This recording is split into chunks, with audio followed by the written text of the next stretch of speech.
Pam Butler, and I am a volunteer with AARP Louisiana. I am coming to you from New Orleans. In 2023, post-disaster fraud cost Americans over $9.3 billion, according to the National Insurance Crime Bureau, or NICB. With hurricane and wildfire season in full swing, it's important to remind ourselves that when the clouds roll out and the smoke clears, criminal scammers move in.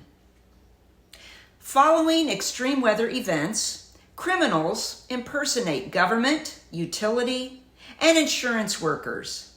They may show up at your door or call with promises of federal grants, priority repairs, or faster claim processing in exchange for a fee, of course, or an upfront deposit. While actual Federal Emergency Management Agency, or FEMA, agents may visit your home to assist you, they will never ask for payment and will carry a government-issued laminated photo badge. A FEMA shirt or jacket is not proof of identity. Be cautious of door-to-door insurance and utility solicitations promising special or expedited assistance. Even if the offer appears genuine, ask for more information and never give money on the spot. You should also contact your insurance or utility company through pre-established channels. This is to confirm that an offer is legitimate.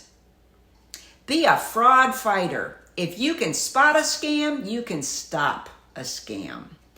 AARP Fraud Watch Network is a free resource for all. Learn how to be proactive and spot scams or get guidance if you have been targeted. Visit aarp.org/fraudwatchnetwork or call our dedicated helpline to speak to a fraud specialist at 877-908-3360.